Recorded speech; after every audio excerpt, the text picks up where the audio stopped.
Hi, Dr. Ajit or Dr. Samriddhi.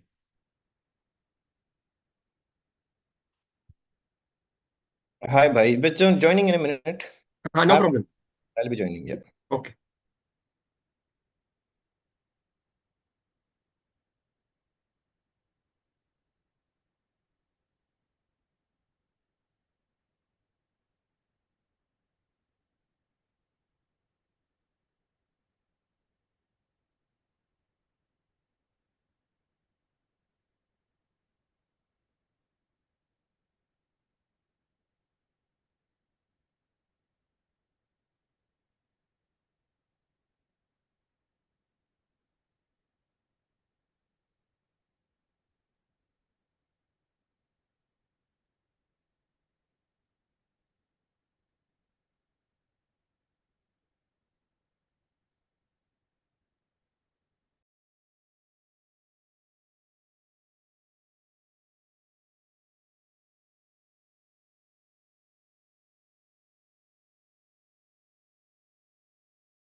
Hi, Dr. Hassan.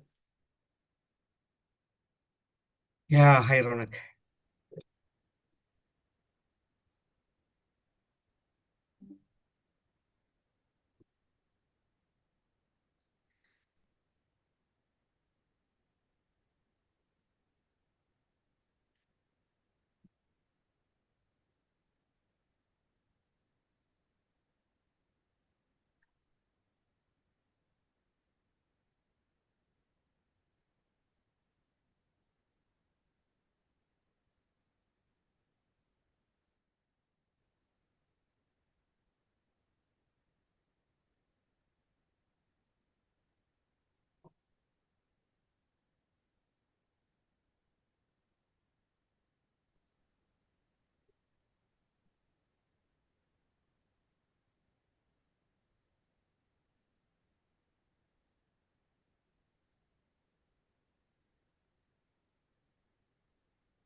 Hi, Dr. Aman. Hi, Ronak. How are you? I'm good. How are you? Doing well, doing Nice well. to see you. Yeah. Wonderful seeing you as well. Yeah. Uh, Dr. Hassan is there. He's a Hello, doctor. clinical research medical advisor with Novo. Hi, Dr. Hassan. How are you doing? I'm Wonderful good. meeting you here. Hope the same is with you as well. Yeah. Um, yeah. Dr. Ajit will join. So, Dr. Ajit is a founder of few of the associations, including many courses he's running, and this course is one of his like initiative. So,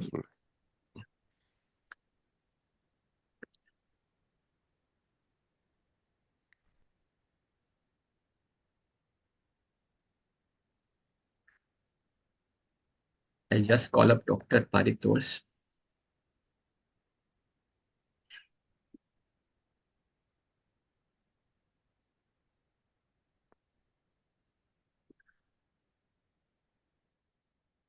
He has joined.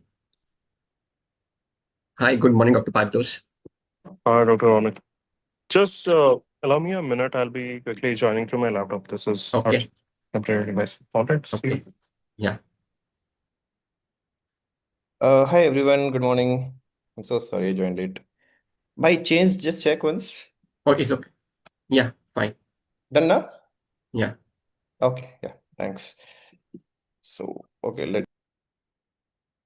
if someone from my team, can we remind all the participants to join? Okay.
Hi everyone, so let's not wait. Let's start. Good morning, everyone. So I can see that there are some participants here, and there are the participants at. Okay, there are some participants in the YouTube live audio, also. So this session is streamlining and live in the YouTube as well, right? So yeah. Okay, so let me introduce myself, guys. I'm Dr. Ajit Singh. I'm the founder and Chief Executive Officer of for the CleanMed and our institute, which is right now running in Bangalore, Curio Training and Research Institute. Let me give you a brief of our institution. Definitely, as Dr. Ronak said, Dr. Ronak is my senior from my college, from my PG college, and as he said, I run these two startups. So one is Climate Research Solutions, which I started after my PhD in cardiology from KMC here. And this is actually a CRO, Contract Research Organization based in Hyderabad, where we run all the heart failure clinical trials, especially only dedicated to the heart failure because my PhD was in heart failure. Other than that, we started Academy in 2021, where we run at least, more than 200 courses, including 20 diplomas in different streams, different healthcare trainings, and we provide a lot of faculty development programs. And till date, successfully, very happily, proudly, we have trained almost 1 lakh plus students all over the world, and we are working with the universities and colleges, so more than 160 universities and colleges. So right now we are into the multiple domains. We are trying to involve into multiple things, including the research centers. We are developing our research center also. We are coming up with our we provide all the SMO services, CRO services, and we are coming up with our medical journal also, and this is our board. So our director of the board is Dr. Pramod Kumar Rajput, who is actually voluntary farewell from the Cadila Pharmaceuticals as senior vice president and vertical head. Under his guidance only, we are running this. So just a brief about us, and then I welcome all the faculty members, all the experts here from the medical affairs domain, Dr. Amrinder Man and Dr. Parthos. And we have our other members, Dr. Ronak Panwala, Dr. Ehsan Farooq Bhai. So I welcome you all, guys, and good morning. I hope the students will take something from you, and they will learn from you, because we are running this course in the medical affairs for last almost 4 months, and till now we have delivered. We tried to deliver actually the best from the industry, where they can learn and they can join the medical affairs industry. And we are trying our hard to get the experts from the industry. Like today we have two with us, Amrinder Manji and Paritosh Dubeji. So with that, guys, please learn and please ask as many as questions you can ask. You have 1 hour with these experts today. Okay, so thank you very much for joining, everyone. Over to you, Ronak Bhai. Thank you very much. So thank you, Dr. Ajit. Nice to see your journey. And I once again thank Dr. Aminder Singh Man and Dr. Paritos Dubey for joining this webinar. Both of them have a very, very busy schedule. Despite of them, and they have made it possible to be available here. And thanks to all participants, and thanks to Dr. Ehsan Farooq, who has been associated with this course from long. It's my pleasure to introduce Dr. Aminder Singh Man, sir. Of whom, like, to whom I had the pleasure of reporting for solid 2 to 3 years. And he's a very tall leader and a renowned expert. Right now, he's functionally based in Singapore, handling cardiovascular and also maybe nephrology therapy area at Bayer. So handling APAC region, that is Asia Pacific countries.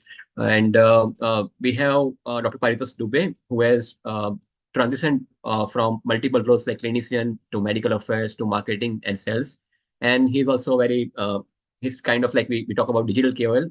He's a truly digital professional, and he has 10 plus years of experience in MedTech, and he has also done MBA from ISB. It's indeed a pleasure to have both of his presence, who have achieved a lot in terms of people management, in terms of helping organizations in achieving goals, in thinking out of the box, and building a strong career in respective domains. So once again, thank you, and Dr. Raman, it's really we are pleased to have your presence as well, Dr. Paritos. So, yeah, so I think so. Oh, let me check. There is one chat box. Okay, so participants, colleagues, you can put your questions or comments in chat box, or you can raise your hand, and we will give an opportunity to hear you out and address those comments. So to just kickstart the discussion, so Dr. Amaninder Singh Man, what do you think about medical affairs role in industry? Where are we today, and where the future of medical affairs in India and also in beyond? Well, thank you, Ronak, for the kind introduction. It was always a pleasure working with professionals like you. I can see Paritosh also over here, so great to see the old team over here. It's medical affairs, I think, is a very broad term. If I were to start, I think there are several parallels when you talk about medical affairs as a function, right? It really depends upon kinds of skill sets which you have. I think once you get into medical affairs, you start realizing what all opportunities you could really have. There are medical advisor roles, there are MSL roles, there are digital-based roles, there are um, some chances of getting into pharmacovigilance through medical affairs. I think the amount of learning you have through medical affairs, a lot of other opportunities also open up in different parallels, such as regulatory, pharmacovigilance, and so on. Now, I think the other part of the question which you really asked was, where are we in India in terms of medical affairs? I think we've seen a huge evolution since the time I started my career. I remember starting my career as an MSL and my boss really telling me that, okay, so read up and go to the respective KOLs. And I think it's evolved from there into very strategic ways of approaching thought leaders. Omni-channel campaigns really coming into the part, integrated business plans where there are an integration of medical affairs strategy and the marketing strategy really coming to the fore, and more integrated approaches where we are approaching KOLs through a very scientific base and making it really, I'd say, functionally operative excellence, which you call. And we're getting to a stage where, yeah, I think we can compete with the best in the world. So a lot of the societies which are evolving on medical affairs, if you really try and tap down in terms of how they're evolving, I think MNCs now in India are also really getting there. But this journey has taken about 10 to 12 years. And I think we are strongly and surely really getting towards uh, r- towards medical affairs excellence as is practiced across the world.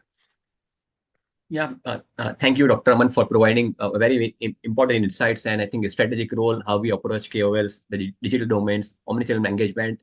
So it's not that I think when you talked about maybe support function in the past, and they were very specific or very few works uh, done by all support function, including medical affairs, but there is now a no function which will not be ready to welcome, like they all will be ready to welcome medical affairs inputs, strategic role, guidance in all the organizational objectives and achievements. So thank you. Dr. Paritos, so you have been to medical as well as a clinician, as well as marketing and sales and also digital domain. You are very active and you are a true leader in that domain. So what do you think medical affairs can contribute more, or how we can feel medical affairs presence more in terms of marketing and business leadership team? So how do we create further value, or how do we showcase further value? Right? I think we are already there maybe, but how we make it possible, visible more? Right. Thank you, Ronak. And sorry, I was until this time mute on camera. Yeah. So rightly you mentioned, Dr. Ronak, that we, as medical affairs, is always evolving. Not recently, post-COVID, there was a challenge.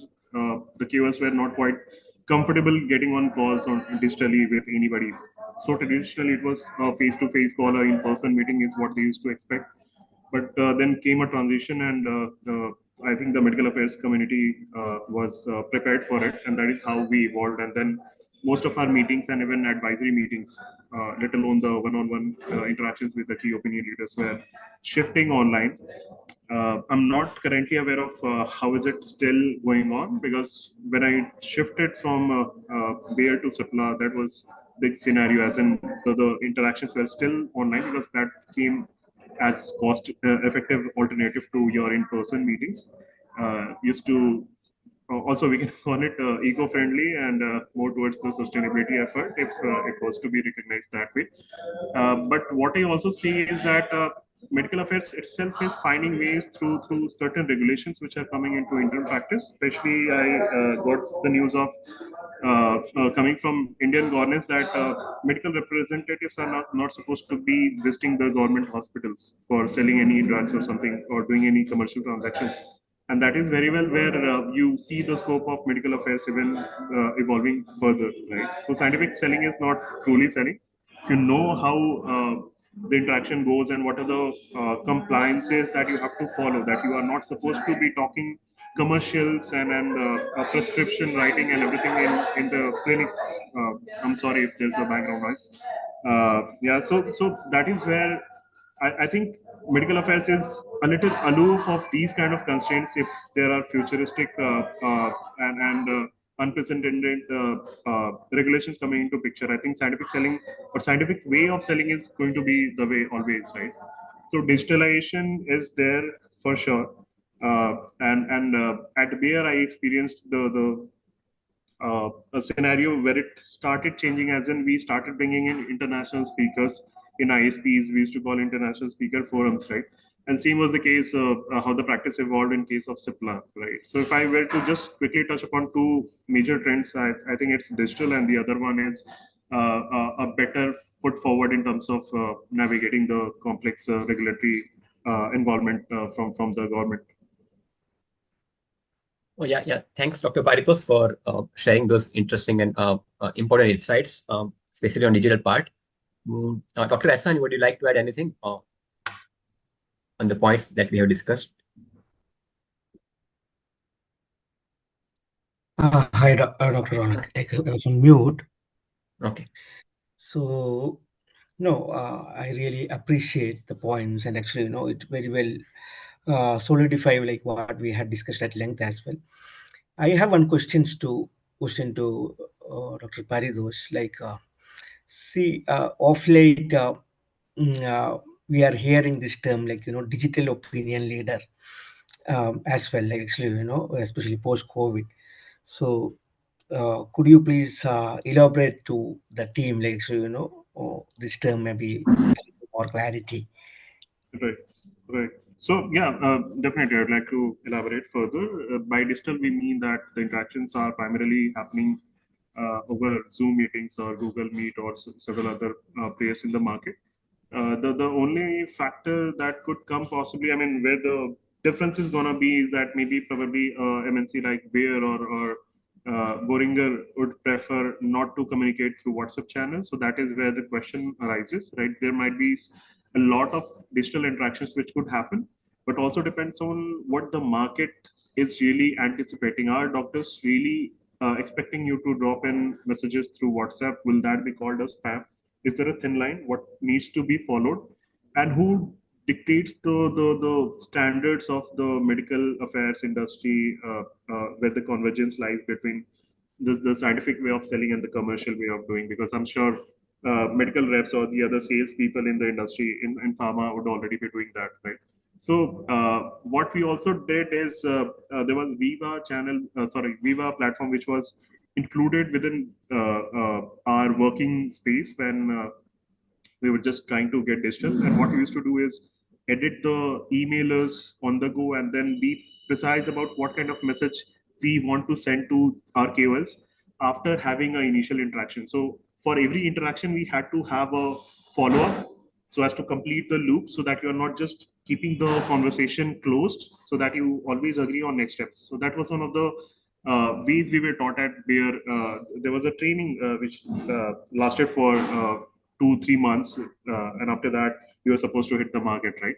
So Viva, how could, I mean, Viva as a platform, as a tool, how could you use Viva as you agreed in the clinics or over digital uh, uh, uh, communication that you had earlier? Suppose you have a meeting with a doctor XYZ, and then you decided that, hey doctor, we have a new paper coming up. This is more towards the real world evidence, and I'd definitely be interested to share it with you. And then if there's value, and if you would like to discuss the complexity of it, and if you want to make state say points which should be actionable in their real practice, can we have another meeting lined up after that, right? So that is how you open up the next steps, and you use these kind of Viva like tools or Salesforce or anything which is allowing you to send personalized emails very contextually, leading to the next conversation based upon the prior conversation that you have, right? So that is how you open the loop. Keep on building and never close with a straightforward answer, or a very conventional one. Hey, lovely to meet you, just this much, right? So you always have to lay out the next steps very well, and that is how, if you think about all the different platforms, I'm sure Dr. Maninder would have a lot to mention here. But yeah, over to you, Dr. Aman. Yeah, maybe I'll just also contribute.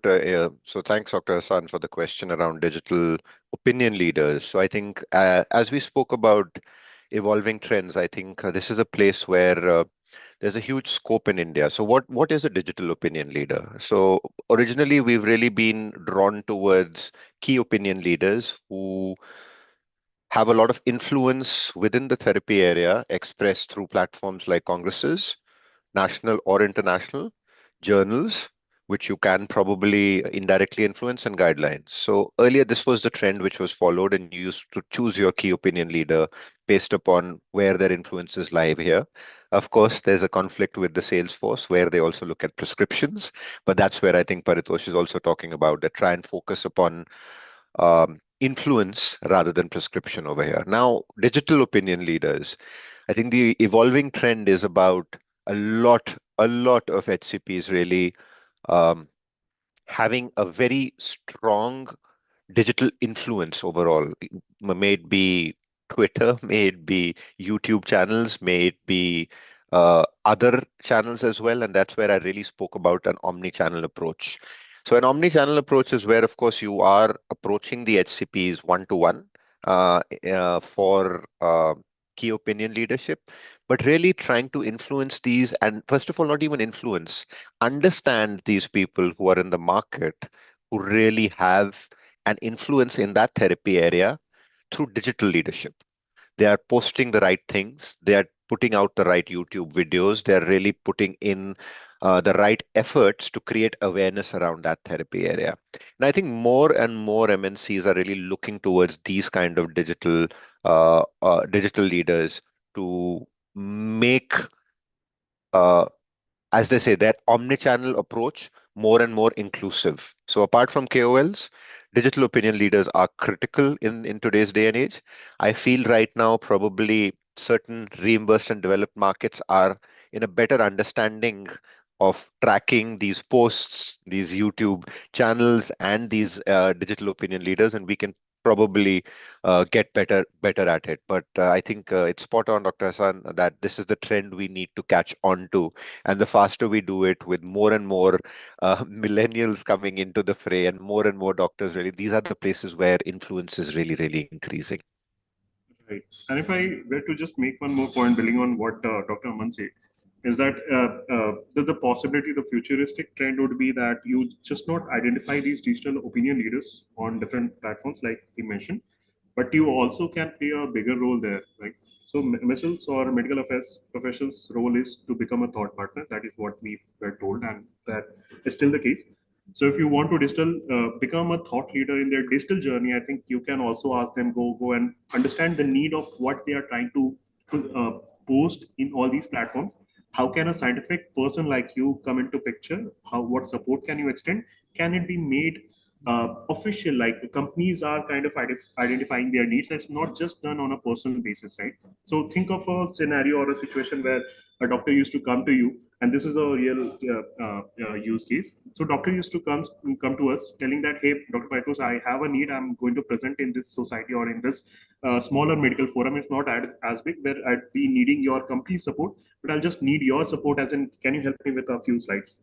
And then you might have to bring up those slides and support them with, though that it was not a primary thing that your KPI would be asking you to do, right? So similar way, it can be on paper or off the paper, but you can also understand their digital needs. How are they trying to position themselves? What kind of say innovation can you bring in terms of the digital content that they can publish, right? To hold that digital ownership and then evolve, because that is something even new to them.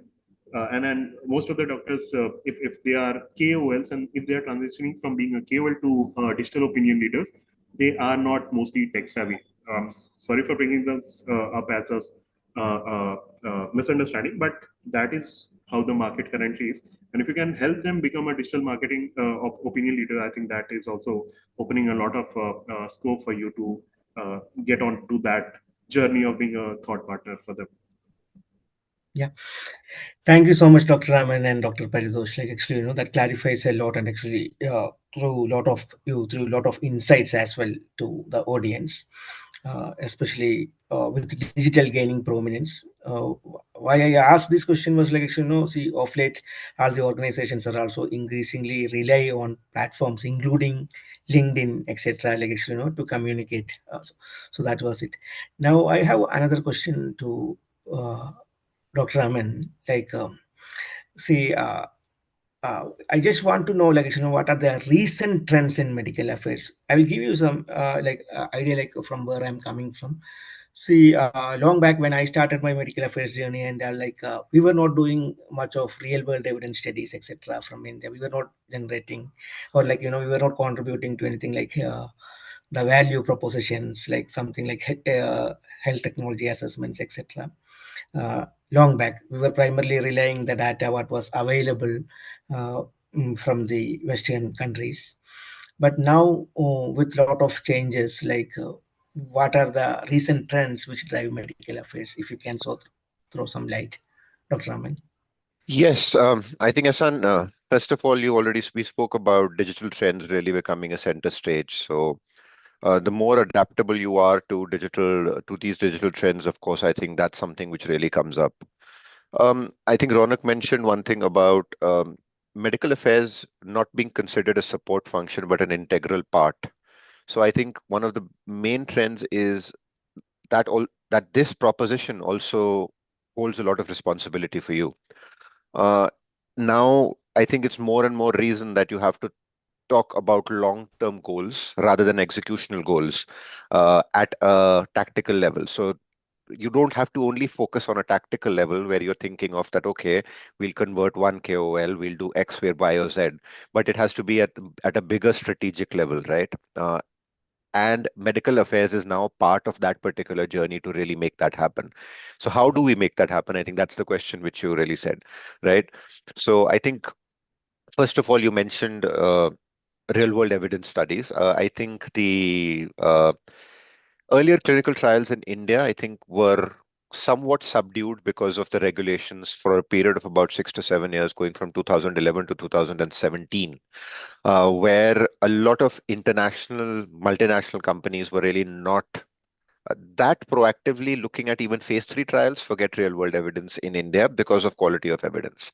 I think the Drugs Controller General and the CDSCO office has really changed that up. We are now at a space where we are getting approvals within 5 to 6 months of US FDA approval.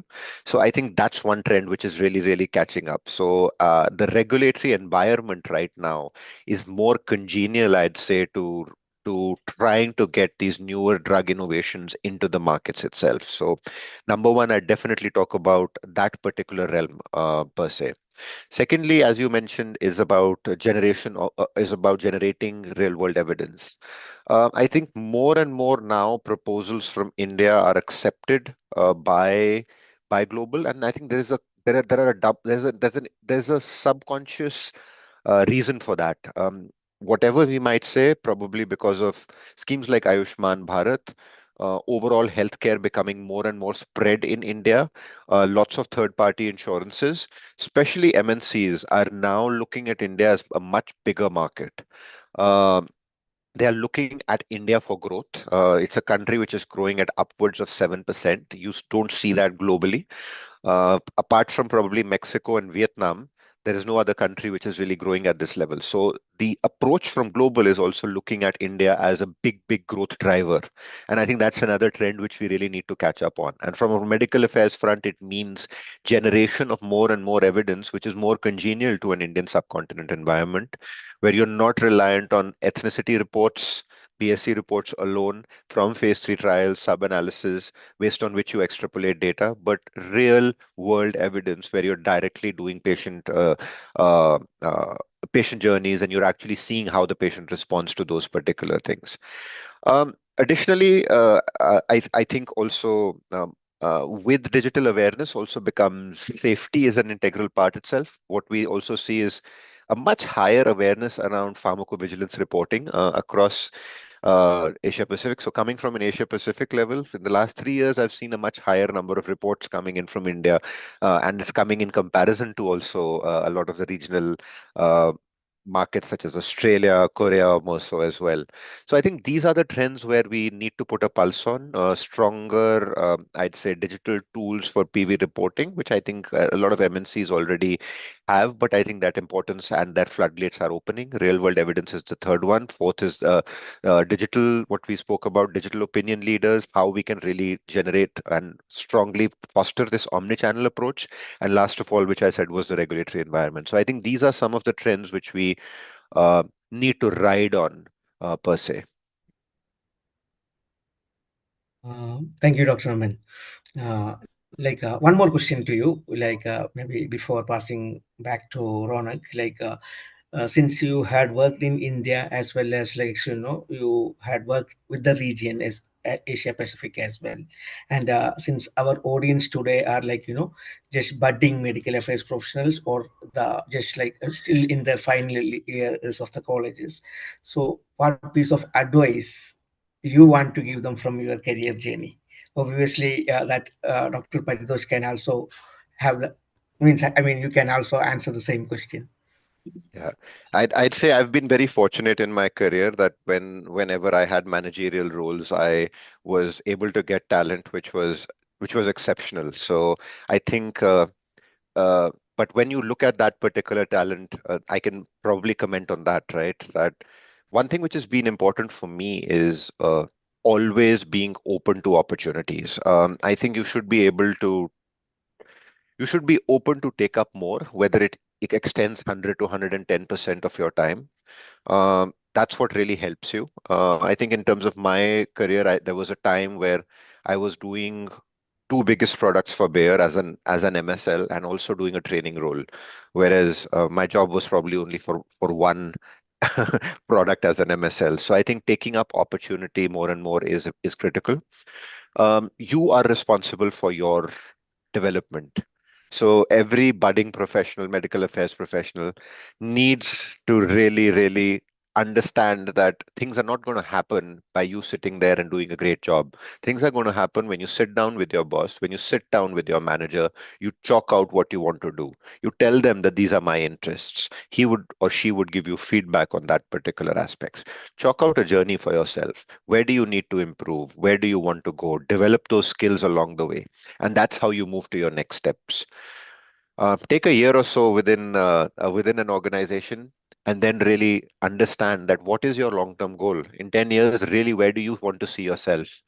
We do a lot of these questions at the MSL interview, and yes, a lot of MSLs at that point don't know what medical affairs is all about. That's why I say take a year, understand where you want to go, set your goals over there, and work towards those long-term goals. Um, I'd also say innovation is critical. You have to come across as a person who's open for uh, adjusting in this VUCA environment. So your bosses higher up should understand that you have this ability to change manage. And I think these are the few things which have really helped me in my journey overall. And that's why I'm sharing this overall. And then apart from that, I think the amazing teams which I've worked with. I think Ronak and Paritosh are part of my colleagues who I've really worked with, and I've been fortunate to really to be able to ride on their success, I'd say. Some exceptional talents over here.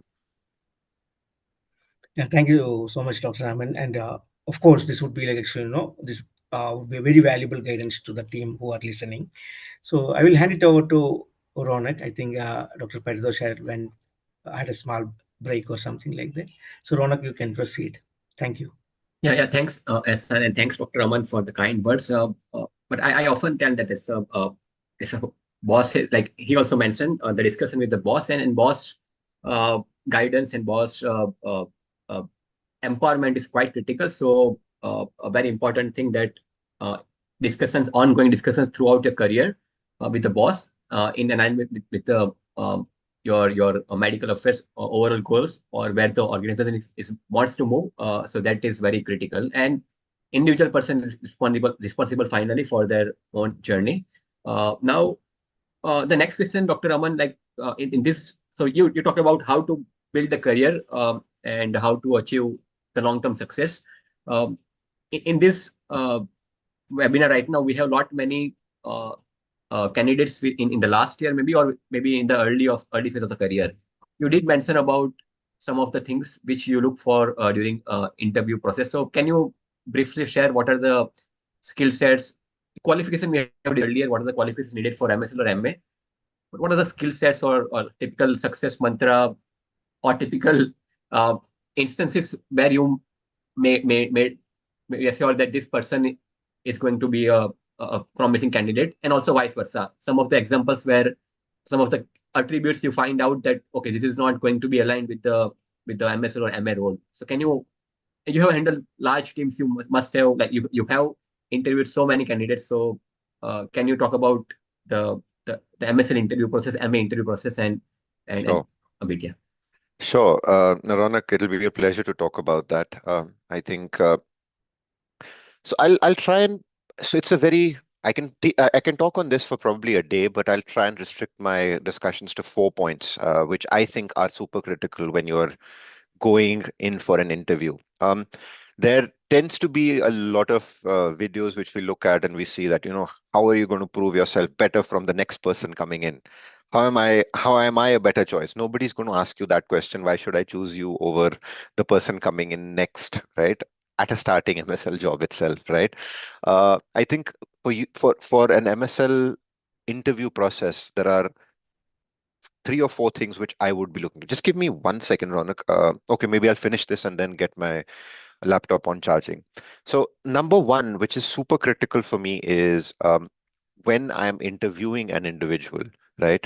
Uh, I should really the journey which they really are trying to tell me. I really try and understand their life journey. Why do I understand their life journey?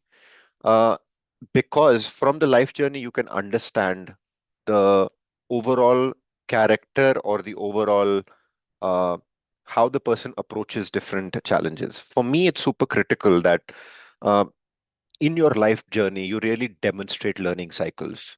Why did you fall? What did you do to get back? You will never be at the optimal of your game throughout life. So be honest when you are in an interview and don't come across as the legendary warrior which you are, that I did this, I did this, I did this. Do understand we are all humans. We fall, but I think the stronger of us really get up and then go to the next step. So very important is that always remember that's what we're looking for. That's what I really look for in an interview. Honesty, and then, of course, whether you are able to really do that. Secondly, how do you manage change? I mentioned VUCA, right? We're living in an environment where it's unpredictable, vulnerable. You don't have an idea of probably what's going next. Trump might throw a tariff right now, and another one. Raw materials might not go out. So what are you going to do? So please be ready with examples where you've demonstrated where you've been able to work in VUCA environments, right? The third thing which I'll tell you is that, there's a very famous saying which goes by that either you run the day or the day runs you. So what do you prioritize and how do you prioritize and what is important for you is critical. And that is where strategic alignment really comes through. Okay. So what is important? What do you do first?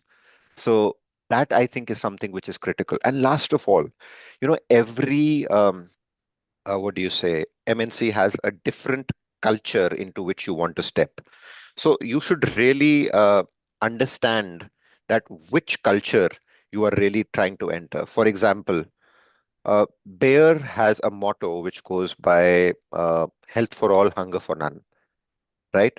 So are you really aligning to this motto through your when you're giving your interview questions? So do you really align with the culture? Dr. Hassan here from Novo is there. I think the Novo motto is unordinary drives change. So what does that mean? Unordinary drives change is that you're not looking at everyday things.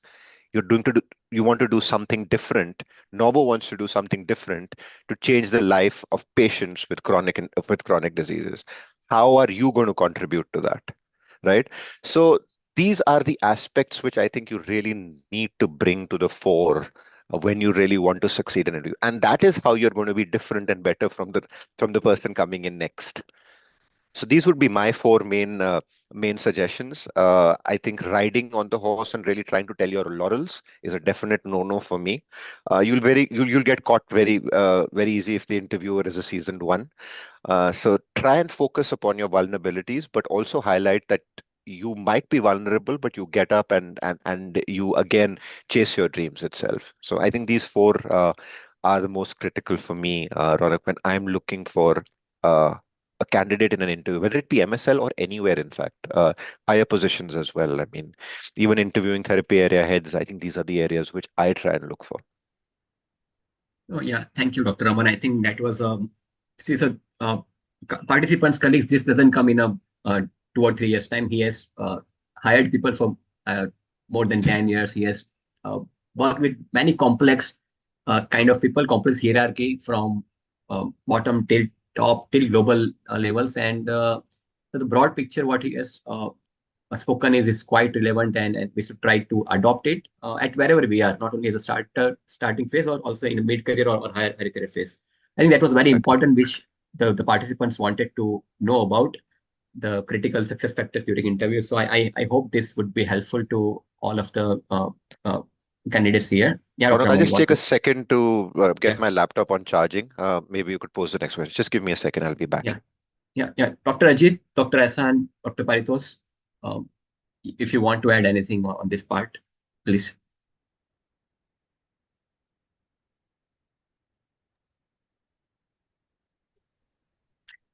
No, I think the experts are, going very meaningful, and these are very good approaches during the interviews also when you are selecting the candidate. Definitely understanding the culture and aligning with the culture of the organization is what we also do at Clemed. I'm not into the medical affairs, but I totally understand that, the first thing what we see in the candidate, like if how his journey or her journey has been, in the past, and how he has gone through all the ups and downs, and how he can align with the culture of the organization. So that's definitely one of the very important thing what we should always look into.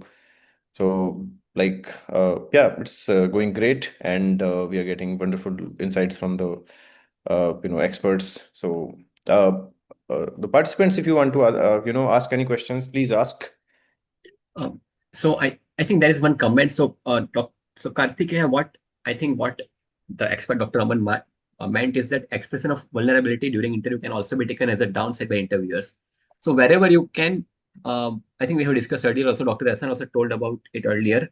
How you clarify, how you fight back with that example, that's important. So the thing is that don't be we don't need to be very superlative or the perfect ones. We need to be aware about certain things which are in control, which cannot be in control, even with our own selves. There is lot many things that happening in environment, external environment, but to us also it sometimes things might be out of control. Um, So but what yeah, Dr. Aman. I'll jump in here. Uh, I think that is the biggest misperception we can have, that vulnerability is weakness. I think we should, and what even Dr. Hassan said, where are we evolving towards? I think we are evolving towards leaders who have stronger EQ than alone an IQ. Yeah. Uh, you should always and always remember that the person sitting on the other side is a human as well. Um, if you really try to be the bravado saint, as they say, that everything what I've done till now is right, it really comes across in the interview process as well, right? And it really doesn't speak about you. I think a good interviewer will try to cut you down and understand you as a person. And for me, it's that is what's more critical.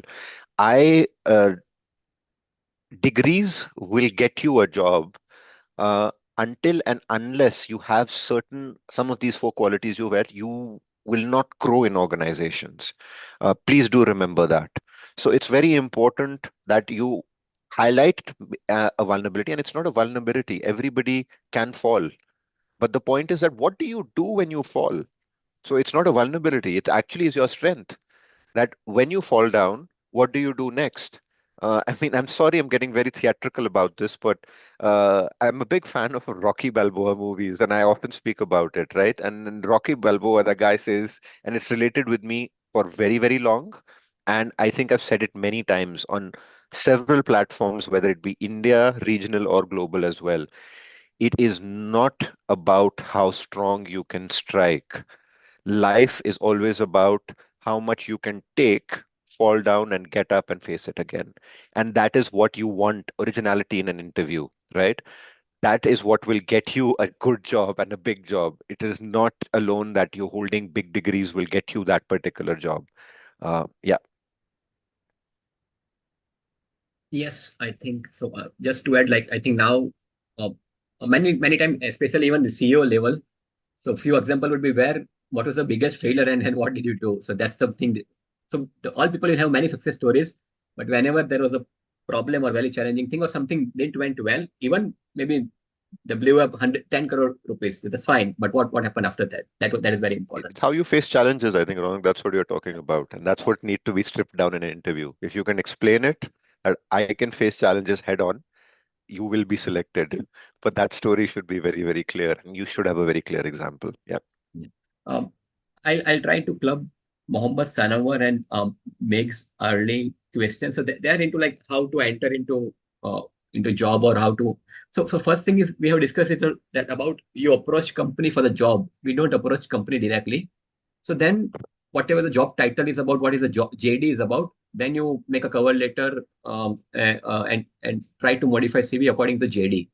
Try to remember what are your skills or some works, some programs, some certificates, course, some publication, what you have done.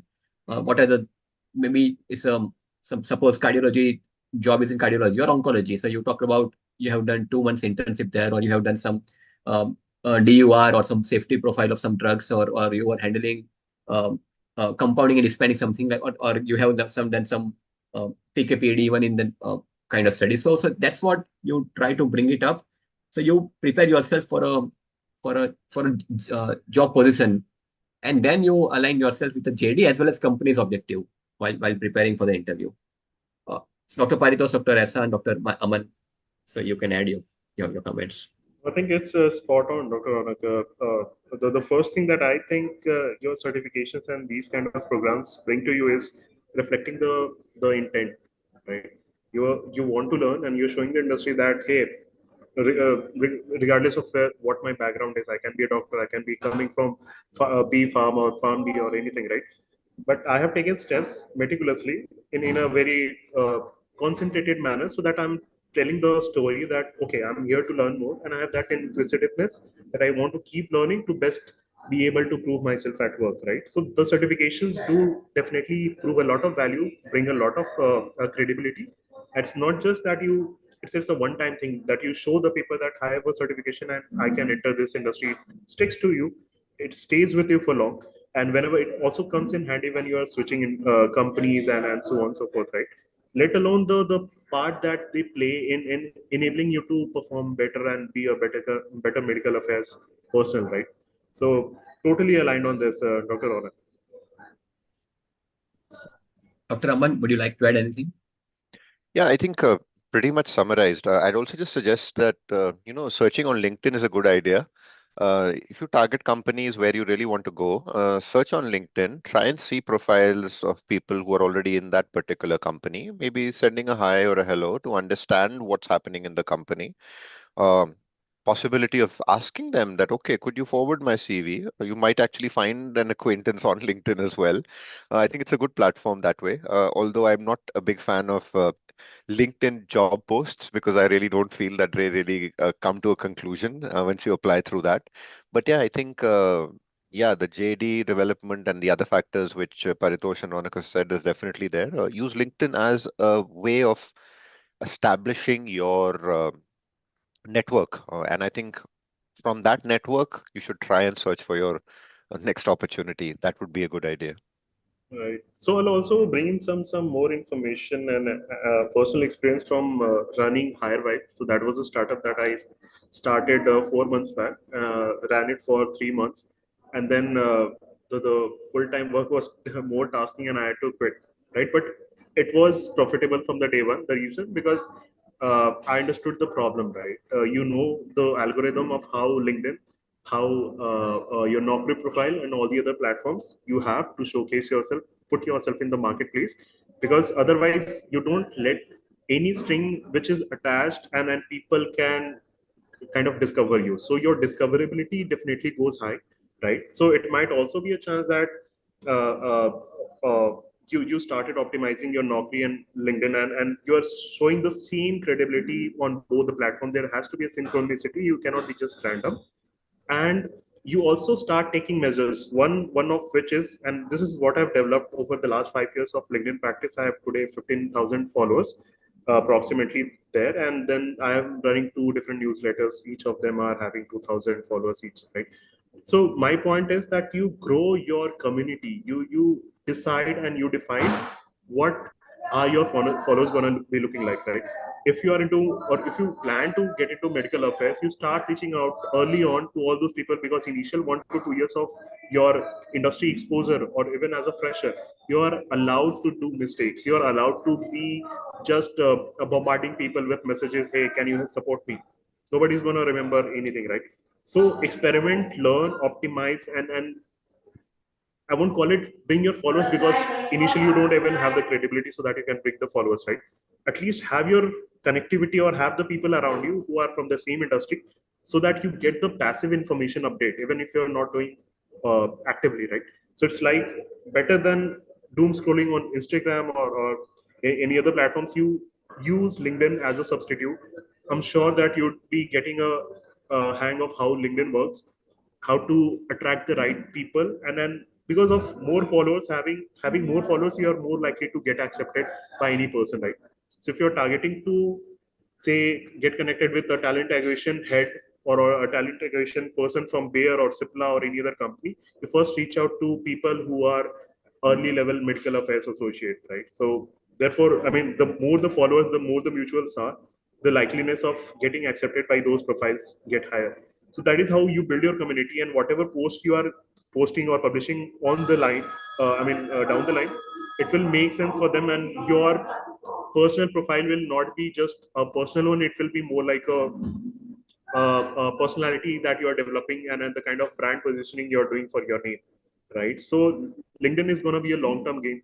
Just like SEO works in marketing, just like anything else works, you have to get onto LinkedIn early on. You have to build your LinkedIn and Naukri profile, keep them in sync, optimize them for certain words which recruiters would be looking at, and then look from the lenses of how a recruiter would be searching, right? There are multiple tools which give you the idea of how, or what is the preview section of any search console when somebody from a recruiter tool of LinkedIn, if they are running any search, what are the things that come at the top? I think these kind of optimizations can definitely help you in the long run. I think these were very interesting insights from how to effectively utilize the platform. So thanks, Dr. Paritosh. Vignan, I think the question is answered in by multiple panels. Sajal Thakur, so similarly, so if identify the roles, identify the companies, you add a certification course on clinical research, if possible. ICSGCP, you add it up if you don't have. Um, and then also if you, whatever you are right now, so either you are in pursuing studies or in some roles. So see whatever you can do in terms of clinical research, any part of project or some study, retrospective, prospective, whatever you can do. And then you can easily go into clinical trial, clinical research things. So I think Dr. Ahsan has left. Dr. Aman also need to leave in maybe 2 or 3 minutes. So, um, um, I but think thanks. we can ask audience to ask Yeah. one or two more questions, then we can wind Yeah, up. first Dr. Aman, we can take up any question. Yeah.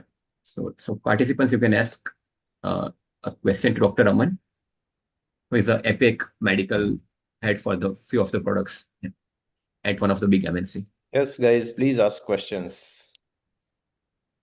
I hope I'm not too intimidating. That's No, kind of no. questions. No, definitely not. in case Dr. Ajit, you can post some questions Sir, to him. I have actually personally one question. So, I mean, you guys have actually covered most of the portion of it, but still, like, what kind of actually skilled, the students when they're coming out of the, coming out of the college, what kind of skills they actually need to have to get into the medical affairs, except the, interview things, whatever you have talked about, but the actual basic skills, what they need to have. I think that would depend a lot on the kind of job you're applying for. So maybe I'll answer your question. I mean, if you're going for clinical research as an associate, that would be different. If you're going for an MSL, I guess that would be different. Um, and then, of course, there are other internship roles as well in medical affairs as well. But I think what's really, I'll maybe focus on the MSL role over here, right? Yes. Um, I think first of all, a sound understanding on the scientific background. So I guess I don't want to get into degrees, but I guess part of my interview process includes definitely a scientific presentation. So I would suggest that work on your skill of how you can easily digest scientific information and you can convey that information in a very crisp manner to an audience. For example, put up a slide, a very complex slide on your present. And I'm giving you knickknacks, and I'm not getting into that. Okay, do this ICH GCP course. This will add and everything. Right. I'm trying to give you very clear knickknacks of what should be the skills, right? And this is a skill. Get a get upload a presentation. Take the most complex slide over there. Probably a slide where you take 5 minutes to explain, and then target that you have to finish this slide in 30 seconds. What would you do? So I think that is one skill set which you could really improve upon, right? Secondly, would be prioritizations, right? So start thinking in a strategic manner that if I have 4 tasks, what would be the most critical out of this? And that's something which will be very evidently and very important for you in the job interview and subsequently as well. So that would be another skill which I would really encourage over here. Um, Adaptability, I think, would be the third one, which I would really, really focus upon. That how can you really focus on different environments and adapt to that particular environment per se. If you're able to really pull a plug on these three, apart from the basic requirements of having a medical degree, of having additional, if you have some experience somewhere, that's great. If you have a diploma, that in addition to that, that's great. But I really, really feel that the interview makes a big, big difference. I think I can say it from myself that uh, I mean, without any haughtiness, that in Bayer also, I was one of the first people to recruit MSLs with varied, what do you say, degrees, with varied portfolios. And if you are going into the right team, your manager would be looking at different assets from different individuals. So the more you work on these aspects, I think it'll be super critical, and it would really garner a lot of success. Thank you, sir. Thank you very much. Dr. Paritos, do you want to add something? Yeah, definitely. If I have to summarize it, I think you have to first know your customer, the doctors in our case. You have to know your numbers from the clinical trials, know how to present them well, like he already summarized very well. Because it's always you don't come with the advantage of getting too much time with any SAP. They are mostly rushing to their OT. To their clinics or whatever, right? So they are the most busiest persons, people on the planet, because even while I'm doing sales and I'm reaching out to CEOs, and this is a part of my inside sales, I still manage to find the time, and it's surprisingly much better and more time I get to spend with them than I used to do with the KOLs, right? So you have one chance to make an impression, and always be reflective of what you want to do. You're not commercial, right? The same thing applies to sales, and I think there's a similarity that in sales you're also kind of representing the clients to your company and not just the vice versa. Not always that you're going to represent the company, but you also, to your internal stakeholders, you're also representing the clients, right? The same way you also have to fight or have to take the route of ethics and justice when it comes to just collaborating with your salespeople, because they might also want you to see certain things to the doctors, which is not ethical or which is not a part of your job as a MSL or as a medical affairs person, right? So that is where you have to also know the ethics, and that also kind of formed one cornerstone when I was interviewing for Bayer to Dr. Mansar, right? So know your numbers, know your doctors or SCPs, know psychology, because that was a part of our training program. You need to understand how to open a conversation, how to sell it, and how to close it. Sell it at SAIL, not the SELL one, right? So how to sell the conversations and how to close it effectively, so that you always have a chance to follow up with another task with any other opportunity, right? So knowing psychology comes handy. Be a marketer, as in how to best position yourself or how to have an upper hand, because you have to fight in the market against other MSLs, other medical advisors, sales reps, regional medical sales people from all the different companies, right? So how to stand out, how to deliver value, and I think presenting information in very crisp and concise words. Again, understanding what the doctor really needs, which is where the empathy comes, right? What is the unmet need which the doctor has basis his practice, because you cannot sell to a customer without understanding what their need is. Most of the time there's a need which is very evident, which is obvious to the doctor, which is the conventional need, which is certain times it might be that the doctor does not know himself or herself what their need is, right? So you have to understand their practice, what kind of patients are they dealing with, and what is that trend out of the entire buffet of different scientific evidences that you can show them, which will definitely enhance or make their practice easier with definite scientific backup, right? So become a thought partner. If you try to say this and then try to have this instilled in your mindset and in your practice, I think you get a hang of what the end objective is going to look like. So I think these are, I mean, this is how I would structure the same on top of what Sir said. Thank you, Yeah. Dr. Paritos. Yes, Thank anything you, Doctor. else? Dr. Ajit, someone was adding something. Dr. Aman was adding.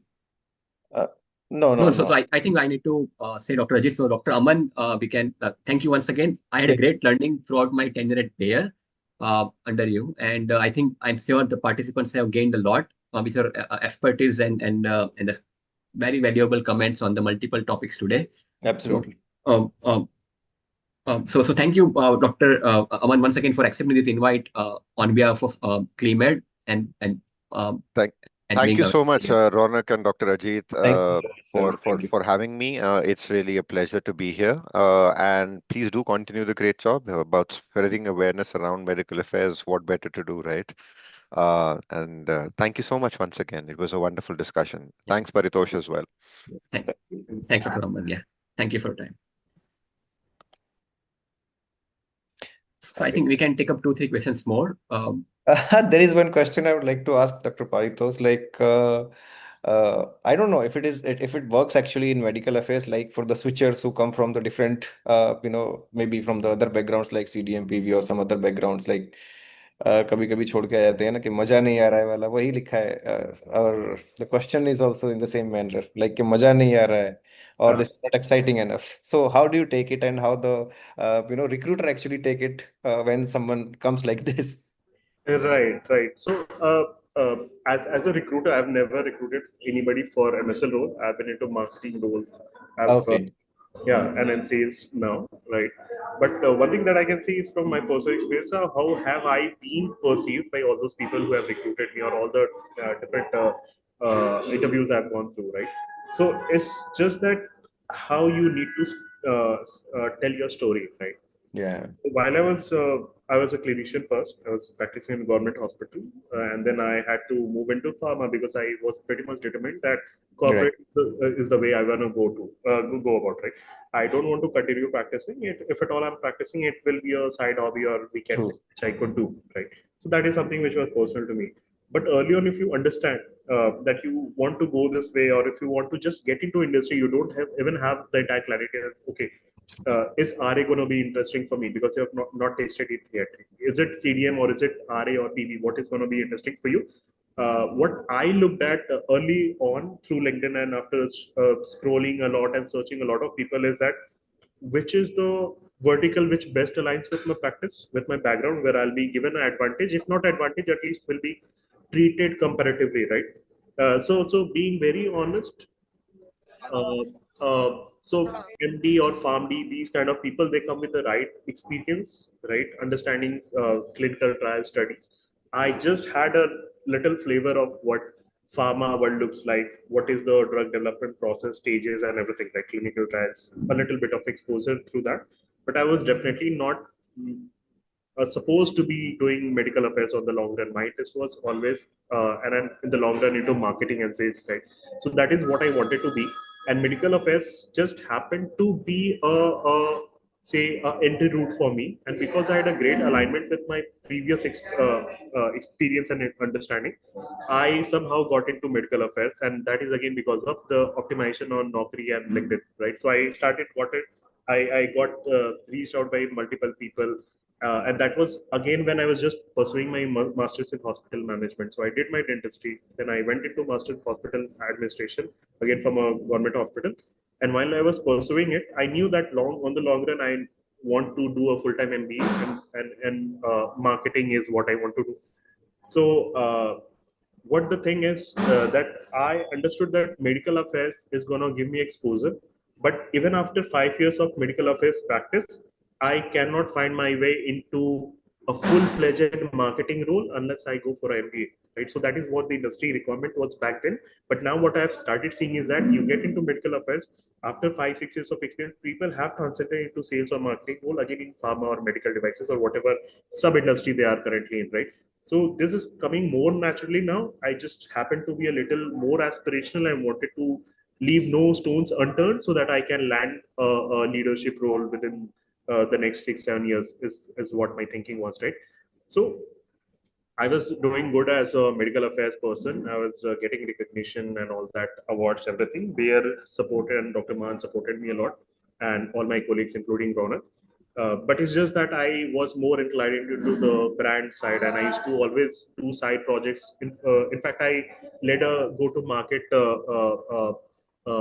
activity for Rivoxaban, one of the molecules we were dealing with that Bayer, and I took that molecule to Nepal. So that was a side project, which definitely made my interest and inclination more solid. That okay, I enjoy brand management, and this is definitely I want to do. And medical affairs, uh, fortunately, kind of was my safety net. That I am good at this, I can continue to do this. But the core intention was to explore further and get into the more into the commercial side, right? So my career trajectory was, and then I did not leave because medical affairs में मजा नहीं आ रहा है, the way comment has been there. Right. So medical affairs में मजा था. It's just that the more you do, the more qualified you become. You feel that you are getting better training at it, and you are not putting as much effort that you used to do Yes. earlier to get a yes from a KOL or to set up a one-on-one communication with them, right? So that became handy, and that is something which is also giving me a lot of transferable skills. Presentation was a core part of my job.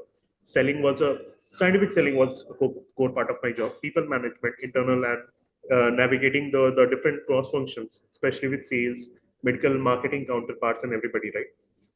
We also used to deal with the regulatory affairs manager, the government, regulatory government governance, and everything, right? So that definitely these are some of the core skills that I still implement and utilize in sales. In marketing, that the case might have been a little different, but definitely for sales, and if you want to maybe on the long run, after 5 years of RA practice or medical affairs practice, you want to get into sales. I think medical affairs forms a very strong fundamental for you. So the basics are very strong, and if you luckily end up having a role in a MNC which is teaching you a lot before they expect you to perform, I think your career trajectory shapes up very good. Let alone the idea that you initially upfront have a big brand which is supporting you, and your access into the other companies get easier, right? So you are getting more say interview calls from Dr. Reddy's lab, Mankind, and all those companies, right? Just because you have a bigger brand, which is your first experience, right? So this is how I would summarize it. Dr. Ronak, if you have a different opinion. Thank you, Dr. Paitos. Yes, Ronak bhai, anything to add in there? No, so very nice insights, some of which I may repeat. So, Aditya, your question is, how did you guys choose this field we want to work in, like medical affairs?